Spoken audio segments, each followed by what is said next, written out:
Es una de las escritoras argentinas más importantes del momento. Su nombre puede leerse en los principales suplementos culturales del mundo y entre los muchos premios que ganó fue nominada al Man Booker por su novela Distancia de Rescate, que Netflix acaba de hacer película. Hablamos de Samantha Schweblin. Esta es la conversación que tuvimos desde Berlín, Buenos Aires, a propósito del estreno de la película. Soy Florencia Scarpati y esto es Abro Libro. ¿Cómo estás, Samantha? Y muchas gracias por tu tiempo. No, encantada por la invitación. ¿Cómo estás viviendo estas instancias previas al estreno? Eh, bueno, estoy muy emocionada, ¿para qué usar palabras más complicadas? O sea, realmente estoy muy contenta con el resultado. No es nuevo para mí, yo estuve siguiendo de cerca todo el proceso. Claudia Llosa me dio mucho lugar en casi todas las etapas, en el casting, en la elección de las locaciones, este, estuve en el rodaje, estuve en el montaje, o sea, no es algo nuevo para mí de pronto ver la peli, pero aún así creo que ver a la audiencia viendo la peli es lo que es muy emocionante, o sea, haber ido a la premiere en San Sebastián, la peli se presentó en un cine enorme, volver, que además eso coincidió con mi vuelta al cine, a los cines, después de toda la etapa pandemia, entonces fue como una doble emoción de, por Dios, este espacio sigue existiendo, ¿no? Y la gente sigue viniendo al cine y la gente está emocionada. No sé, como que se juntaron ahí también varias cosas. Eh, Estoy muy contenta. En tu literatura te gusta pensar en un lector activo. ¿Qué esperás del espectador? Y es una peli, creo que es tan demandante como el libro en ese sentido. Creo que ahí tuvimos altas expectativas con los espectadores. Sí, en ese sentido sigue habiendo. Y a ver, es algo fue muy complicado de construir ese baile con el espectador, porque o por lo menos para mí, ¿no? También fue mi primera experiencia traduciendo digamos, del mundo de la literatura al cine. Y a mí me parece que la literatura permite un juego mucho más grande con lo abstracto, con lo disparador, con lo que pasa en la cabeza del lector. O sea, ahí, o sea, bien llevado, el cine es muy concreto. El cine es lo que ves, lo que escuchás, entonces la construcción de ese espacio de los reflejos personales con lo que está pasando, ese espacio de lo simbólico, ese espacio de las múltiples lecturas de lo que está pasando, que también tiene distancia, tanto en el libro como en la peli, se volvía algo bastante desafiante. Sí, después trabajamos casi un año este guión. Sí, vos con mate y ella con café, Sí, más o menos. Bueno, a veces más o menos. yo también, café. Eso dijo Eh, ella. sí, dijo ella. Sí, es verdad. Sí, Sí, sí, yo sí, sí. mateaba, mira. Que lo Sí, hicieron sí, todo sí. por videoconferencia. Sí, claro, por Zoom. Bueno, todo no. Ella vino un par de veces a Berlín, yo fui un par de veces a Barcelona, pero viajes muy cortitos, que eran más bien yo creo que el trabajo era tan intenso que al final era más la necesidad de vernos la cara, y Claro. porque la verdad no era necesario. Trabajar por Zoom para mí me sorprendió, fue mi primera experiencia trabajando así a cuatro manos y por Zoom. Creo que hay una concentración interesante en ese espacio tan acotado. Sí. Pero sí, creo que necesitábamos vernos la cara. Uno de los retos fue transformar ese diálogo que está presente en la novela en una voz en off. Sí, sí. ¿Cómo lo resolvieron? Porque hay líneas Y exactas de la novela al cine. O sea, me impresionó y sí. te lo agradezco mucho, porque muchas veces pasa que uno ve una película que nació en un libro y no te encontrás con el libro. Qué interesante. Bueno, yo creo que fue uno de los grandes desafíos el tema de la voz en off. Y era uno de mis peros cuando pensaba en la adaptación. O sea, sí, pero, o sea, no, para mí no está, en mi cabeza no era posible adaptar este libro sin ir a la voz en off. Y a la vez yo era bien consciente de lo problemática que puede ser la voz en off, ¿no? Porque la voz en off, bueno, puede ser molesta para el espectador, no se puede abusar, la información más importante no puede estar ahí, o sea, es problemática. Entonces, la idea fue generar un espacio en el que se sintiera constantemente la presencia de la voz en off, con la menor voz en off posible, hasta tal punto que en algunas escenas es simplemente escuchar que alguien está respirando, cuando en realidad estás mirando algo en lo que, digamos, no debería haber nadie, y escuchas a alguien respirar, y entonces dices, claro, esto es un relato, me lo están contando, ¿no? O sea, entonces la elección de la voz en off fue con cuentagotas, o sea, realmente, y una edición que además terminó incluso, o sea, a días de entregar el último corte de la peli, seguíamos moviendo cosas de la voz en off, porque tenía un impacto en lo que pasaba en la peli, era una cosa impresionante, o sea, movíamos una sola palabra en la escena 4 y todavía tenía impacto en la escena 28. A mí me generaba un miedo incluso, ¿no? Porque pensaba, o sea, hasta qué punto la voz en off en esta película se había convertido casi en el personaje principal. O sea, todo el mundo estaba pendiente de la voz en off y el impacto que tenían los cambios que hacíamos eran brutales.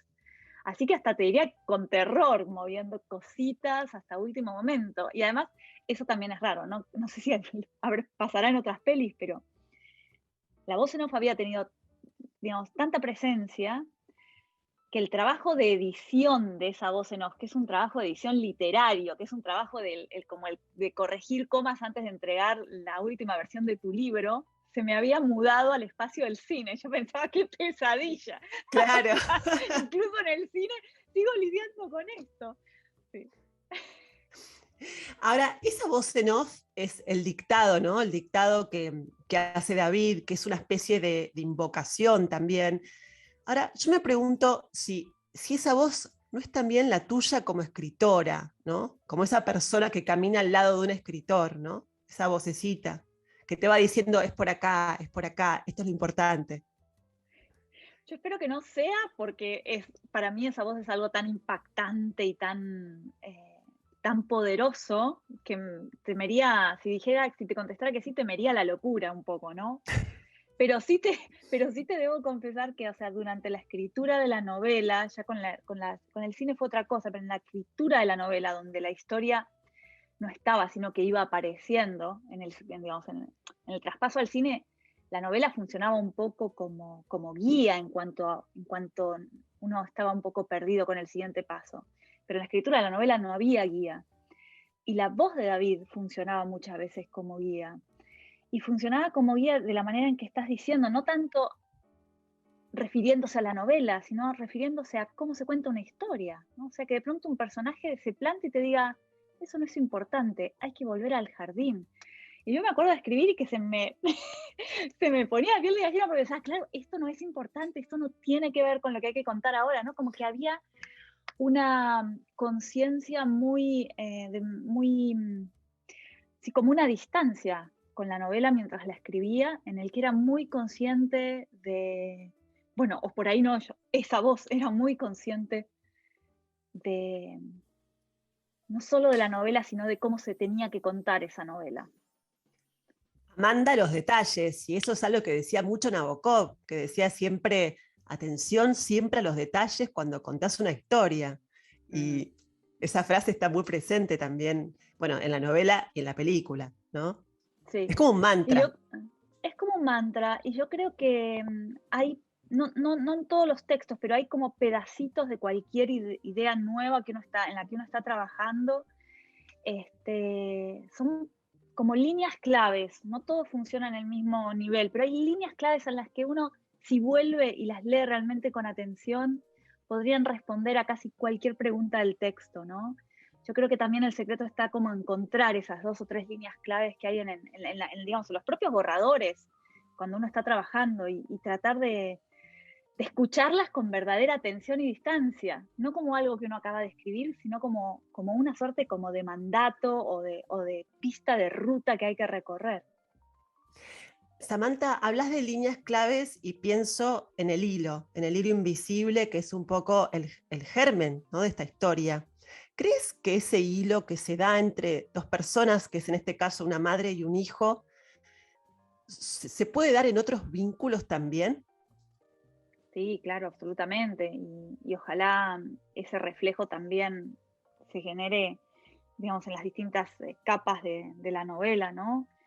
La distancia de rescate que podemos establecer con la persona que deseamos o que amamos o que nos gustaría más cerca, la distancia de rescate con el medio ambiente, con el campo, con los espacios que nos hospedan, pero, pero que no cuidamos, ¿no es cierto? Eh, y de hecho, mm, yo no soy madre. ¿Cómo podría haber ejercitado esa idea sin poder haber tomado todos los abismos, los terrores y las obsesiones que tiene la idea de la distancia de rescate de otras relaciones, ¿no? Bueno, principalmente no he sido madre, pero he sido hija durante 43 años. Eso me ha dado bastante experiencia. Y además sos escritora, digamos, no hace falta ser madre para escribir sobre eso, como vos. Absolutamente. Mm. Ahora, cuando recién dijiste campo se me vino a la cabeza inmediatamente la película, pero también la novela. O sea, ¿vos te imaginaste ese mismo escenario? Es como los personajes incluso son parecidos a como uno se los imaginó leyendo. ¿Te Sí, pasó? a mí también me pasó y es muy impresionante. Pero me hizo pensar también cómo será, o sea, cómo pensamos realmente los lectores, ahí no me puedo meter con el cine, no lo sé, pero cómo seremos los lectores con nuestra idea de la precisión. Me parece que en nuestros recuerdos tenemos la sensación de que algo es muy visual y muy potente, y quizás lo sea, pero no en un nivel visual, quizás es potente y preciso en un nivel emocional. Pero no tanto visual. Yo estoy empezando a pensar en eso, ¿no? O sea, ¿qué pasa ahí? Porque sobre todo con Dolores Fonsi me pasó, y para mí ahora pensar en Carola sin verla a Dolores Fonsi moviéndose en el Torino es imposible para mí. Y el campo, y ese Torino en particular, la casa, yo me acuerdo de ir al set y caminar por la casa y pensar, ¿cómo es la casa? O sea, no tengo ninguna duda, ¿no? Bueno, igual también hay que decir que el trabajo que hicimos con Claudia en el guión fue tan minucioso que hasta te diría que conversábamos sobre el color de la luz del interior del living de la casa. O sea, realmente también había ahí algo de una cercanía de parte de la mirada de Claudia a la mirada que yo tenía sobre el texto. Creo que Claudia logró absorber todo eso al detalle, como decíamos hace un momento. Y entonces, claro, eso se convirtió en una maquinaria muy fiel al libro, me parece, ¿no? Samantha, recién hablábamos de la maternidad y pensaba esto, si mañana viniera un extraterrestre y me dijera, ¿qué escribe Samantha Schweblin? A mí lo primero que se me viene a la cabeza es, bueno, pájaros en la boca, Mm. el cuento tuyo sobre esa madre y esa hija en 7 casas vacías que van recorriendo casas, Sí. eh, y que ahí se da algo al revés, ¿no? Es como la hija que ve cómo la madre se transforma en otra cosa, que sería lo opuesto a lo que pasa acá, ¿no? Como, porque en la Mm. novela, en distancia, vos ves cómo tu hijo se transforma en algo desconocido. Me pregunto, más allá de la maternidad o no, ¿qué es lo que hizo este vínculo en vos que sea lo que te guste, te apasione tanto tratarlo, ¿no? Mm. Reflejarlo. Bueno, no lo sé. Yo creo que es el vínculo más primario, es como el primer vínculo que tenemos, ¿no? Lo primero que pasa es que somos hijos, ¿no? Y quizá también se puede decir lo primero que pasa es que somos madres. Yo no soy madre, pero en los relatos y en las sensaciones de los que pasan por esa situación también parece ser un momento bisagra en el que todo cambia y vuelve a empezar, ¿no? O sea, entonces es un vínculo que me parece extraordinario porque, sobre todo desde el punto de vista de los hijos, al ser el primero, es como envuelve y ata todas las primeras tragedias de la vida, las primeras miradas sobre las cosas, las primeras maneras de entender y malentender el mundo. Todo está atado a esa primera relación, ¿no? Eh, y quizá también porque me interesan mucho las relaciones, o sea, a mí creo que me cuesta mucho pensar, a pesar de que mis personajes son muy solitarios y suelen estar sufriendo siempre problemas de desconexión, de incomunicación, siempre tienen esta cosa. A pesar de todo eso, yo creo que siempre están muy atados y se describen a sí mismos en relación a los otros, en relación a lo que falla con los otros, en relación al no poder comunicarse con los otros. O sea, son lo que son por lo que pueden o no ser con los otros. Entonces, para mí, en el vínculo están las personalidades. Entonces, supongo que intuitivamente siempre estoy mirando ahí. Hay gente que prefiere por ahí no meterse en historias donde los chicos sufran. Sí, no sé, un poco trato de entenderlo. O sea, lo he escuchado muchas veces y trato de entenderlo. No sé, yo hoy por hoy, en este momento de mi vida, tengo otra relación con eso. O sea, a mí me interesa, quiero saber.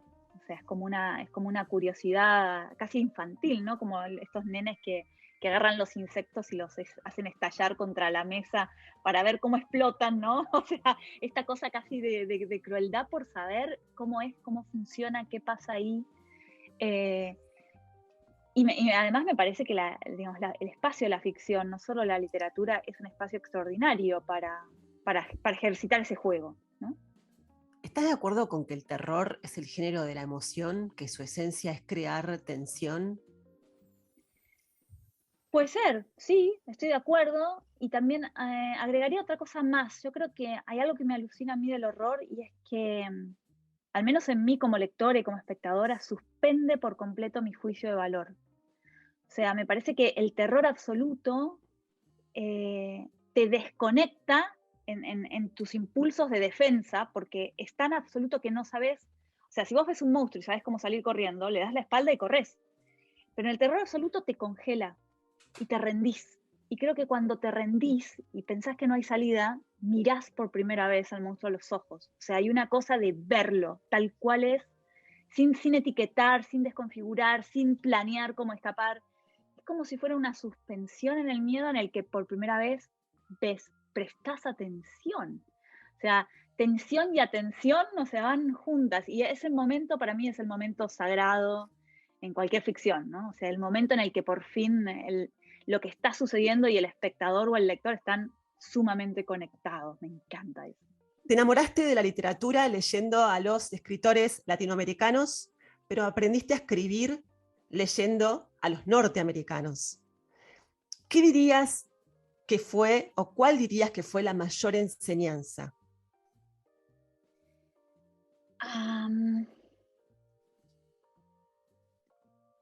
Es muy difícil porque son muchas cosas. Diría la confianza en el lector. Entender que las cosas hay que decirlas bien, con palabras muy precisas, y confiar en que el lector está siguiéndote, ¿no? O sea, no forzar las cosas, sino construirlas con el propio lector. Diría que va por ahí, sí. Bueno, ahora veremos qué pasa con el espectador. Seguiría hablando mucho tiempo. Te agradezco mucho. Te felicito por la película, por supuesto por la novela, por tu obra, por todo lo que está pasando en el mundo, con lo que haces, con lo que escribís. Y te agradezco mucho haber estado hoy en Abro Libro. Muchas gracias, Flor. Samantha Schweblin nació en 1978 en Buenos Aires, estudió cine y televisión. Actualmente vive en Berlín, donde escribe y enseña a escribir. Distancia de Rescate fue su primera novela, que en realidad empezó como un cuento largo. Ahora está siendo, como dijimos, llevada al cine. Hablamos un poco de eso, de cómo unir esos dos mundos. Espero que les haya gustado la conversación y nos encontramos en el próximo episodio de Abro Libro.